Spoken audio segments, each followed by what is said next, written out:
retrouve aujourd'hui pour un nouveau bilan couture. Je regarde le combien, c'est le numéro 5.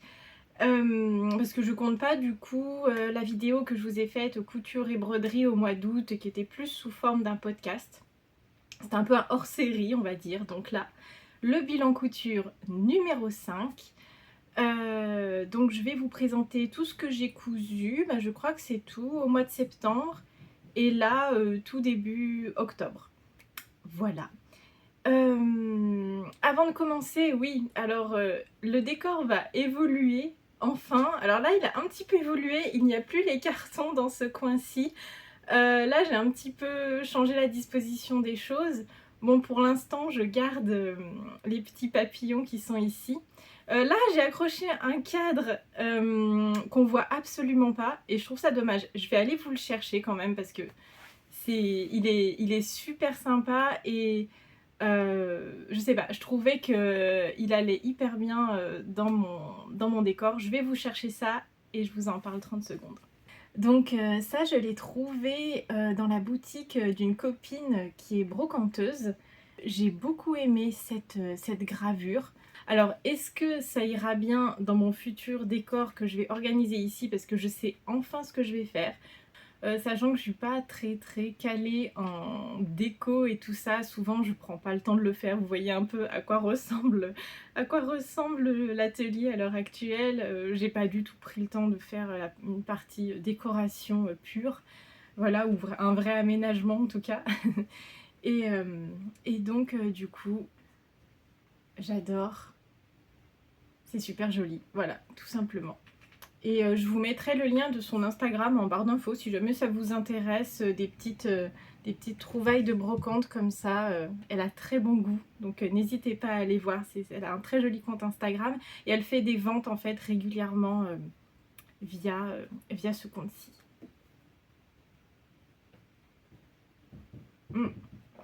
J'ai ressorti mon petit travel mug.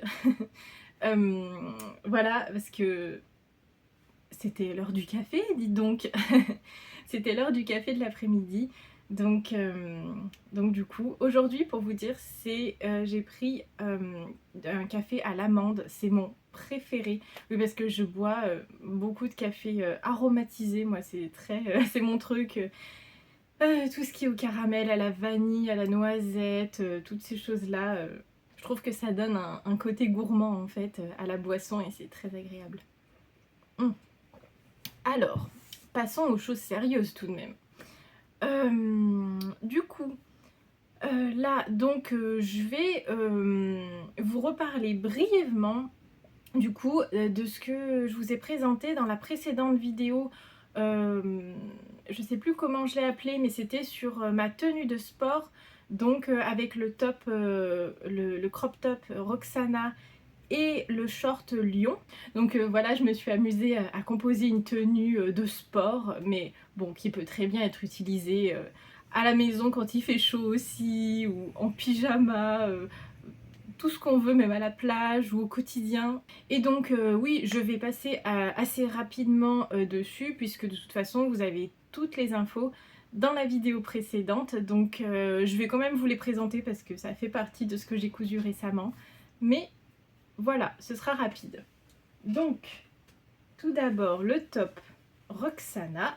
Alors moi, j'ai fait la version crop, mais il existe en 4 longueurs différentes. Donc, il y a une version plus courte, brassière, où à la place de la bande en jersey, ici, on met carrément un élastique, ici, pour créer une sorte de maintien. Donc, il y a une version brassière, la version cropped, et il y a aussi 2 versions de longueur plus classique, donc une version débardeur basique et une version un peu plus longue, par exemple, je pense pour les personnes assez grandes, tout simplement. donc voilà, moi j'ai voulu faire ceci parce que j'avais envie d'essayer cette longueur tout simplement pour le sport notamment. Parce que comme j'explique dans la vidéo, je l'ai cousu à la base pour aller à la salle de sport. Voilà, donc voilà pour le top Roxana. C'est un top d'atelier Adriette que j'ai trouvé sur Makerist. évidemment. Là, je suis en train vraiment d'épuiser au fur et à mesure, pardon, tout ce que j'avais acheté en fait sur Makerist ces dernières années, parce que ça se compte en années, hein, parce que je crois que j'ai commencé en 2019 peut-être à acheter des patrons sur ce site, il me semble. Et du coup, petit à petit, je descends tout le stock que j'ai et voilà, ensuite je pourrais m'intéresser à d'autres choses parce qu'il y a je vois passer plein de choses en fait, notamment sur Instagram, de patrons que j'ai envie d'essayer, etc. De choses vraiment jolies, hein. Les créateurs et créatrices font vraiment des belles choses, donc voilà. Donc le top Roxana, et c'est un top en jersey, hein, tout simplement. Hop, j'ai oublié de préciser, mais voilà. Hop. Ensuite, pareil, rapidement, le short Lion. Donc ça, c'est un short vraiment de sport, très confortable. Voilà, moi je l'ai fait dans une matière sweat, donc c'est du molleton à l'intérieur et à l'extérieur une matière bouclette. Voilà, qui ressemble à du tissu éponge un petit peu, avec un bord côte pour la taille, donc c'est ultra confortable. Avec des poches. Voilà. Donc ça c'est un patron de chez donc Comatia Pattern et ça fait en fait partie donc des collections de Comatia Pattern qui maintenant s'appelle Studio Calico, mais ce short là vous le trouvez que dans les anciennes collections du coup de Comatia Pattern en fait. Voilà. Donc je suis pas sûre que vous le trouviez par exemple sur le site de Studio Calico. Par contre, c'est sûr qu'il est sur Makerist, ça c'est certain. Donc voilà pour ce short. Donc très sympa à coudre. J'ai un petit peu galéré pour les poches, mais j'ai fini par m'en sortir, donc c'est ce qui compte. Voilà, donc très sympa aussi. Et pareil, je vous en parle plus en détail dans la vidéo précédente de cette tenue. Voilà. Et les deux tissus viennent de chez Mondial Tissu. Pour cette tenue. Enfin, tout vient de chez Mondial Tissu d'ailleurs, même le bord côte. Voilà. Ensuite, eh bien, je suis restée un peu dans tout ce qui est jersey, vous allez le voir. Parce que j'ai cousu donc récemment, c'était peut-être la semaine dernière, je sais plus. En tout cas, j'ai cousu le top Madame Carla. Et donc, il ressemble à ça. Bon là, bien sûr, vous avez peut-être un peu du mal à vous représenter la chose. Donc, je vous insère tout de suite une vidéo du top porté. C'est beaucoup plus parlant, hein.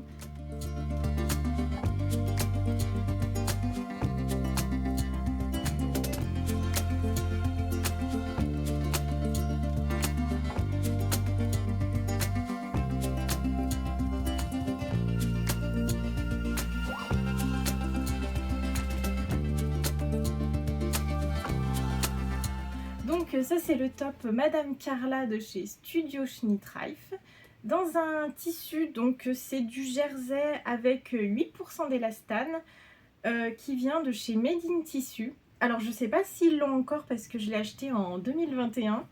Oui, hein, là je vais dans mon stock que j'ai depuis, depuis quelques temps. Enfin quelques temps, ça fait que 2 ans, c'est pas beaucoup en fait pour un stock de couturière. Hein.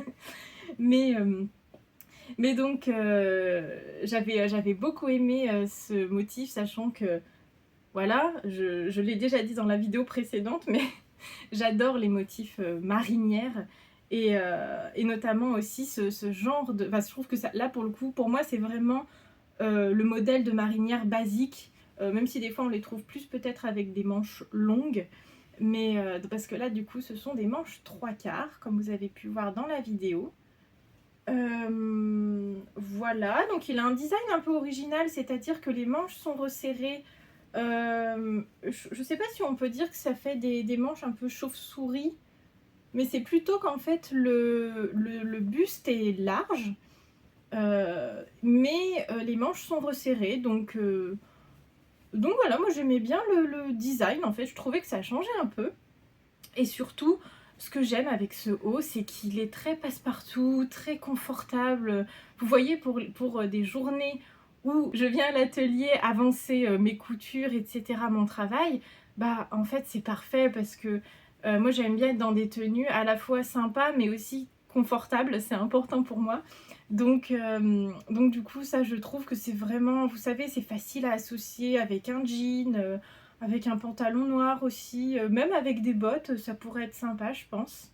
Donc pour moi, ça c'est vraiment un basique facile à porter, facile à associer. Donc j'aime beaucoup, vraiment. Alors, oui, sinon, je l'ai cousu en taille 34. C'est la plus petite taille qui proposait, ou je crois que c'est la taille XS, parce que je crois qu'il compte comme ça chez Studio Schnittreif. En tout cas, donc la taille convient très bien. Aucune difficulté particulière, vraiment, c'était vraiment agréable de le coudre. Alors, j'ai juste un peu galéré, comme vous le verrez ici, c'est le seul tout petit défaut que j'ai réussi à avoir. C'est que ici, en faisant l'ourlet du col, parce qu'en fait, l'encolure, c'est juste un ourlet. Voilà, on rabat juste le bord à l'intérieur. Donc ça facilite grandement les choses puisque on n'a pas à gérer la tension de l'encolure. Et d'ailleurs c'est le cas sur les manches et sur le bas, c'est pareil. Et donc du coup, j'ai un peu cafouillé la partie qui est à ce niveau-là, donc au-dessus des épaules. Mais ça me dérange pas parce que de toute façon ça va rester comme ça, et j'ai beaucoup de mal à découdre mon point extensible que j'utilise à la machine à coudre, donc il restera comme ça, c'est pas grave. Peut-être que j'en referai un jour un autre pour le coup, peut-être dans un autre en évitant les rayures pour changer complètement de style, je sais pas, mais je trouve que c'est vraiment un basique ça, donc ça peut se décliner même dans des coloris unis, etc. Vraiment, je trouve que, encore une fois, pour le quotidien, je trouve que c'est à la fois sympa et hyper confortable, sans faire non plus t-shirt de sport, vous voyez. Donc, je l'adore. Et celui-là, ça faisait longtemps que je l'avais typiquement dans mes patrons sur le site Makerist. Et ça y est, je m'y suis attaquée, donc c'est trop bien. J'en ai beaucoup J'en avais beaucoup acheté à un moment donné des patrons chez cette marque-là.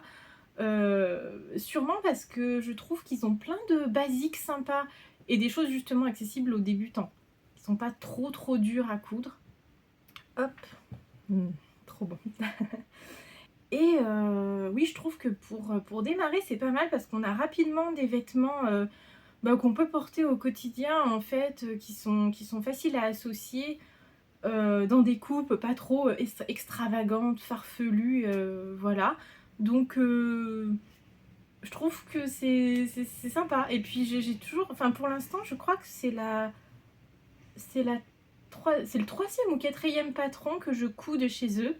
Et bah, j'ai jamais eu de soucis. Je trouve que les explications sont simples. Pourtant, c'est une marque à la base allemande, donc parfois dans les patrons comme ça qui sont traduits en français, il peut y avoir des problèmes de compréhension par rapport à la traduction qui peut être un peu bancale parfois. Et là, non, ça allait. Écoutez, ça allait très bien. C'était très agréable de le faire.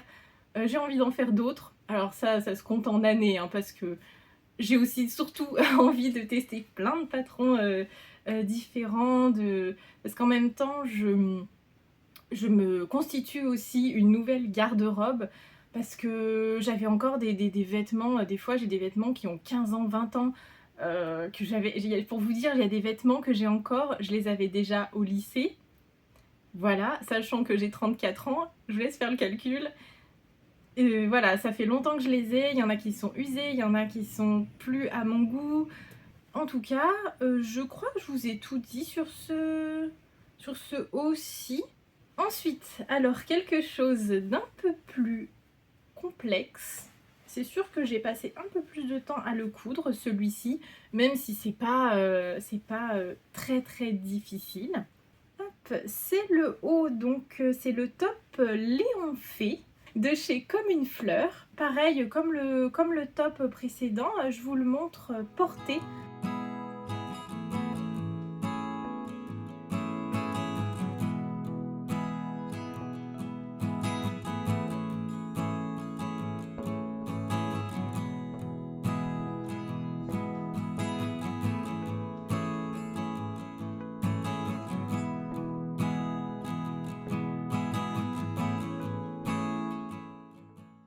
Alors, donc du coup, ce top Léon Fay, je vous montre le bas quand même avec les jolies fronces. Donc ça c'est un top qui existe notamment en deux versions. Donc il y a une version top et une version robe, où tout simplement au lieu d'avoir des basques, eh bien ça fait une jupe de la robe qui descend plus bas. Voilà, tout simplement. Et moi j'ai décidé donc de faire la version top, pour commencer en tout cas. J'avais envie de tester le top parce que je trouvais la version qui était en photo sur le site très jolie. Et d'ailleurs, aucune créativité, j'ai pris le tissu, un tissu de la même couleur. Je vous montrerai la photo là qui m'a inspirée au départ. Donc c'est des photos du patron en fait, hein. Et donc j'ai vraiment fait le même modèle ou quasiment le même modèle vraiment en termes de forme et de couleur. Moi j'ai choisi de faire les manches 3/4, mais on peut aussi les faire longues ou les raccourcir si on a envie. Après les modifications sont possibles aussi de notre côté, hein, mais donc il y a deux longueurs de manches proposées dans le patron. Et sinon, bah voilà, je crois que c'est ça pour ce qui est des différentes versions. Mon jersey, c'est un jersey 100% coton qui vient de chez Dries&Stoffen. Et sinon, je l'ai cousu, donc celui-ci, en prenant mes mesures.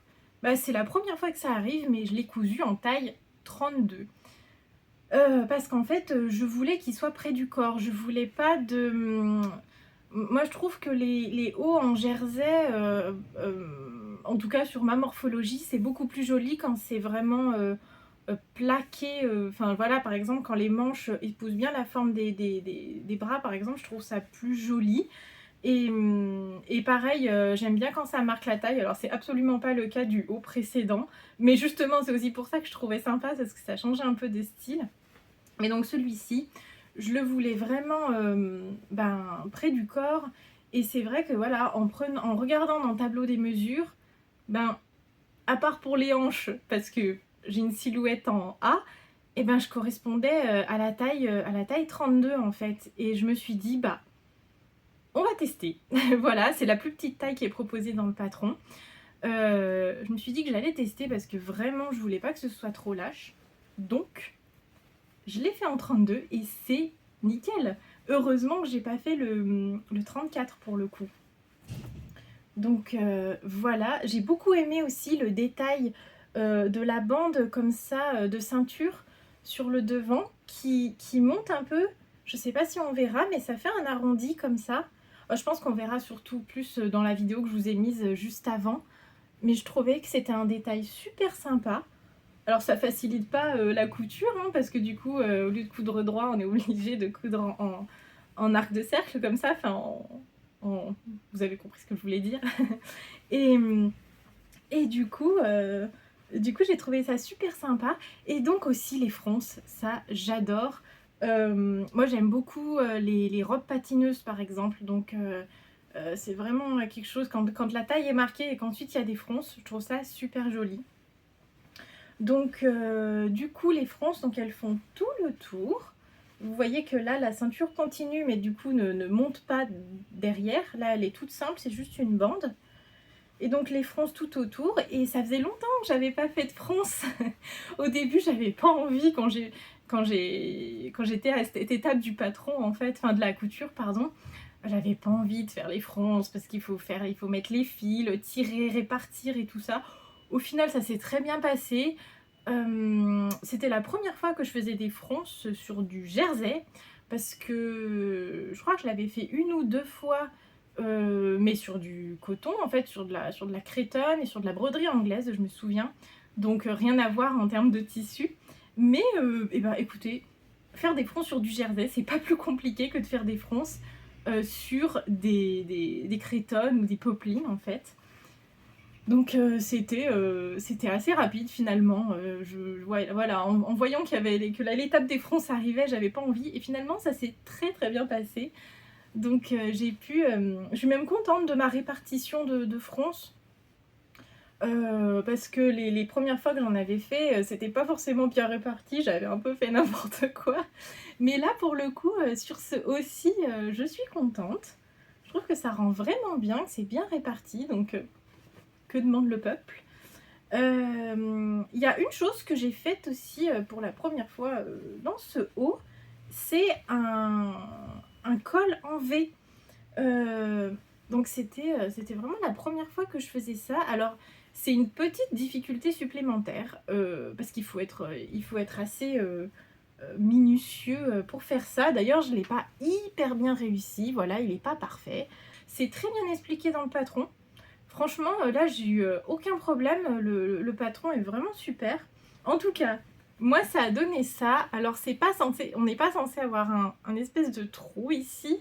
Mais bon, écoutez, c'est pas très grave. C'était la première fois que je faisais ça. Donc, c'est rarement parfait la première fois, hein. Donc, moi, j'aime bien, en fait, parce que ça me sort de ma zone de confort. J'ai bien aimé que ce soit un col en V. Alors, c'est pas ce que je porte le plus. Pourtant, j'aime bien ça, je trouve ça sympa. Ça me fait du bien, c'est comme d'avoir refait des fronts, ça me fait pas de mal. Parce qu'évidemment, si je faisais que des t-shirts ou des choses comme j'ai fait précédemment, bon, alors après, je couds tout le temps les mêmes choses finalement. Alors c'est bien parce que ça m'entraîne, mais j'aime bien découvrir des nouvelles choses comme...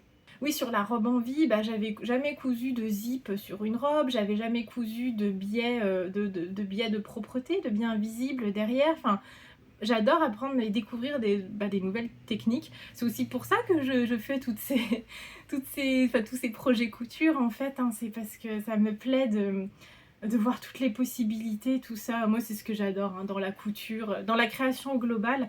Mais dans la couture, moi, ce qui m'attire, c'est les possibilités sont infinies. Et que ça soit en décoration, en accessoires, en vêtements, enfin, il y a tellement de choses qu'on peut faire avec des matières différentes, etc. Donc, super patron, des bonnes explications. Rien à redire. Voilà. Et enfin, alors, vous l'avez vu peut-être depuis tout à l'heure, j'ai enfin décidé d'habiller ma brebis qui était toute nue depuis peut-être 3 semaines, je sais plus. Mais donc, je trouvais ça dommage qu'elle soit comme ça. Et je me suis amusée à lui faire une robe. Au début, je voulais repartir sur des fronces pour le bas de la robe. Et finalement, ça s'est passé autrement. J'ai un peu eu la flemme, je dois dire. Et donc, voilà Vilma enfin habillée. Donc volontairement, j'ai fait une robe assez courte parce que moi, je l'assois en fait. Et du coup, si c'était trop long, ça faisait un peu bizarre en fait. Donc je me suis dit que ça allait être pas mal comme ça. Je sais pas si ça rend bien. C'est la première fois que je fais une robe comme ça. Surtout que je l'ai fait vraiment... le patron est maison, hein. J'ai fait vraiment ça un peu au feeling, en rajoutant les marges de couture, etc. Et donc derrière, alors j'ai pas encore cousu, pour l'instant il y a des épingles parce que je sais pas encore si c'est sa robe ou si c'est son tablier. Parce qu'au départ je voulais faire une robe chasuble et finalement en choisissant le tissu, je me suis dit oh on dirait finalement un petit tablier de jardinier. Et je me suis dit mais oui en fait, ma Vilma ça peut tout à fait être un personnage qui fait du jardinage, ça me plaît bien en fait cette idée d'histoire pour elle.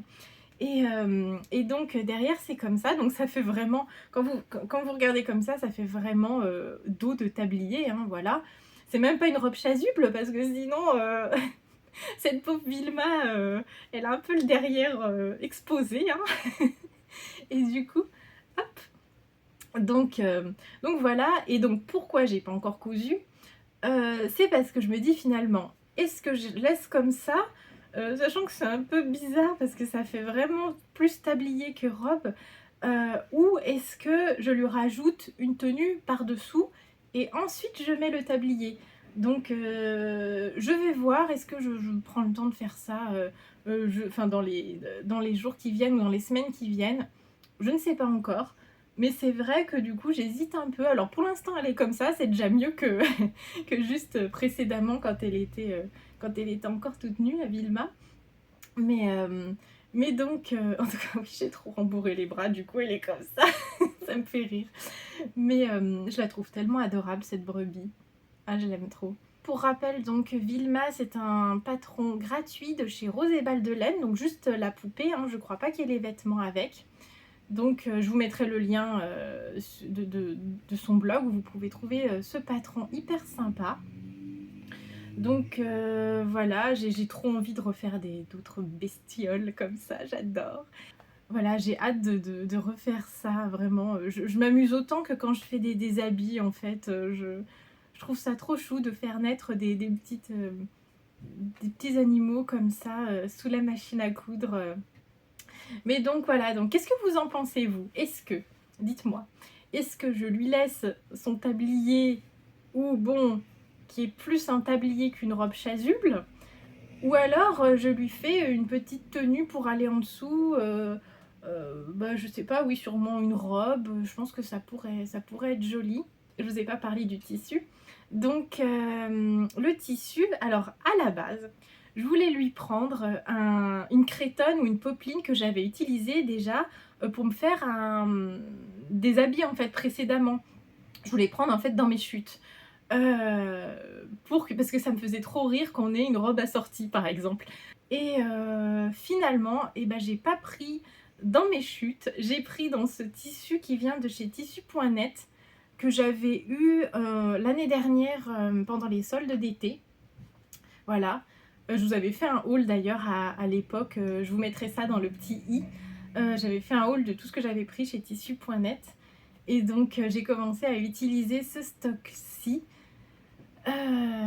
Et donc c'est un tissu que j'avais pris, alors plutôt pour des accessoires en fait, hein, parce que du coup il est trop chou. Il y a des petites abeilles, des petites fraises. Bon alors, c'est pas du tout automnal, mais pour moi, je sais pas pourquoi, Vilma c'est une brebis de printemps-été, vous voyez. Donc pour moi c'était logique qu'elle ait des couleurs douces comme ça, assez claires, pastel. Et je trouve qu'avec les fraises et les petites abeilles, c'est vraiment trop chou. Et donc voilà pour Vilma. Ça clôture donc tout ce que j'ai cousu jusqu'à hier, concrètement. Donc septembre, de début septembre à début octobre. Et c'est derrière moi. Et là, je me suis justement offert un patron de la même créatrice que la brebis, donc Rose et Balles de Laine. Et je me suis offert donc un patron payant qu'elle propose sur sa boutique Etsy. Et c'est donc un sac à projet. Attendez, je vous le sors, ça sera plus simple. De toute façon, je vous mettrai une photo en couleur ici parce que mon imprimante est en noir et blanc. Alors du coup, parfois, on a du mal à se rendre compte. Voilà. Oh, on voit quand même pas trop mal. Et donc il s'agit de ce sac à projet. Quand elle l'avait présenté, j'avais tout de suite eu envie de le coudre.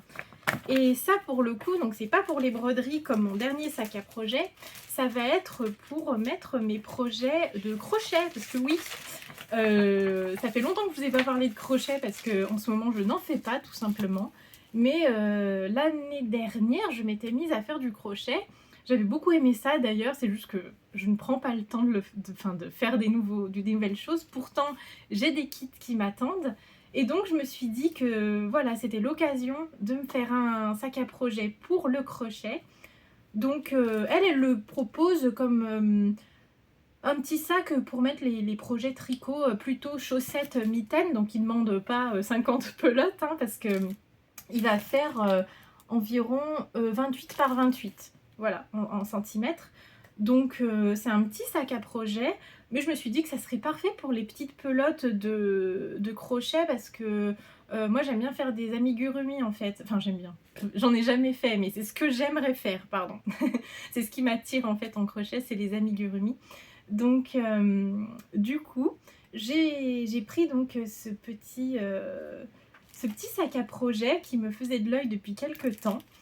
Et c'est mon prochain projet, en fait, là, vraiment, dès que j'aurai une fermeture éclair. Parce qu'en fait, attendez, je vais baisser le volet, je commence à avoir le soleil dans les yeux. Bon, tant pis, c'est pas grave. Je vais me mettre comme ça. Bon. En tout cas, donc, je disais, c'est mon prochain projet. Je devais vous le présenter, je pensais que j'allais pouvoir vous le présenter dans ce bilan couture, mais il me manquait quelque chose auquel je n'ai absolument pas pensé. Je n'avais plus de fermeture éclair blanche de la bonne taille. Et c'est vrai que par rapport au tissu que j'ai choisi, je ne me voyais pas mettre autre chose qu'une fermeture éclair blanche. Bon, j'ai choisi du coup ce tissu. Alors, il me semble qu'il vient de chez Made in Tissu. Et donc voilà, je voulais quelque chose d'un peu mignon pour ce qui est toujours des accessoires, surtout pour des accessoires pour l'atelier. Là, je me lâche et tout ce qui est, tout ce qui est mignon, tout ça, j'y vais à fond, quoi. Voilà. Et à l'intérieur, ce sera de cette couleur. Hop, pour rappeler en fait la couleur de certains oiseaux. Voilà. Donc, vous voyez un peu l'association. J'ai choisi la même couleur que ces oiseaux-ci. Je trouvais que ça allait très bien ensemble. Voilà, donc j'ai déjà tout découpé, tout préparé. Hein. Vraiment, il n'attend plus que sa fermeture éclair. Hein.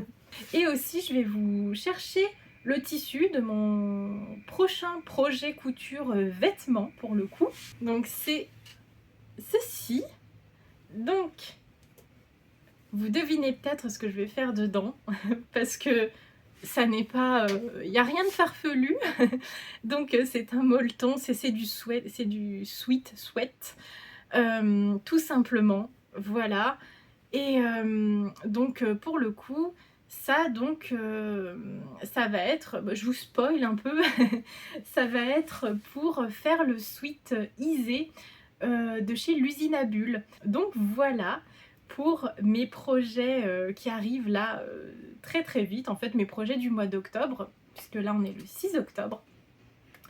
Et donc je crois que j'ai fait le tour. Alors j'espère que ce bilan couture n'était pas trop décousu, j'espère que vous entendez pas trop le bruit derrière, parce qu'il y a des bruits un peu, un peu de partout. Voilà, pour vous dire, je suis à côté à la fois d'un paysagiste et d'une carrosserie. Donc, c'est un petit peu bruyant parfois. Donc, je ne sais pas si vous entendrez dans la vidéo, mais c'est pas grave, c'est comme ça. La prochaine vidéo, ça sera sûrement un floss tube, donc une vidéo 100% bilan broderie. Merci d'ailleurs à toutes les personnes qui m'ont rejoint récemment sur la chaîne. Bienvenue du coup. Et n'hésitez pas d'ailleurs, si ce n'est pas encore le cas, à vous abonner pour voir toutes les prochaines vidéos qui arrivent. Là, j'ai déjà tout en tête, j'ai déjà tout préparé dans ma tête. Je sais déjà même à peu près, alors ça peut changer encore, hein, mais je sais déjà en fait tout simplement ce que je vais coudre sur les prochains mois. Donc je sais déjà, je connais déjà à peu près le contenu des vidéos qui arrivent. Donc voilà, donc n'hésitez pas à vous abonner à la chaîne. N'hésitez pas aussi à activer la petite cloche. Ça vous permet en fait d'avoir une notification dès qu'il y a une nouvelle vidéo sur la chaîne. Donc si ça peut vous intéresser. Et donc aussi n'hésitez pas à me suivre sur Instagram notamment. Parce que je poste en fait je poste en fait au quotidien ce que je suis en train de faire. Donc si vous voulez avoir des aperçus avant que les bilans couture ou bilans broderie sortent, et ben vous pouvez me suivre au quotidien. Je poste des stories tous les jours sur mes avancées broderie, couture, quand je suis à l'atelier. Voilà, donc Pareil, si ça peut vous intéresser, n'hésitez pas à aller me suivre là-bas aussi. J'ai aussi une page Facebook. Alors, je sais pas s'il y a encore beaucoup de personnes qui sont par là-bas, mais pareil, je vous mets le lien en barre d'infos si vous êtes plutôt Facebook qu'Instagram, ou si vous avez carrément pas de compte Instagram, c'est aussi possible. N'hésitez pas à aller me suivre là-bas parce que pareil, dès que je sors une nouvelle vidéo, j'en parle sur ma page Facebook, donc ça peut vous aider à avoir toutes les petites nouvelles voilà, via cette page. Et donc je vous souhaite un excellent mois d'octobre, un bel automne, et je vous dis à très bientôt dans la prochaine vidéo.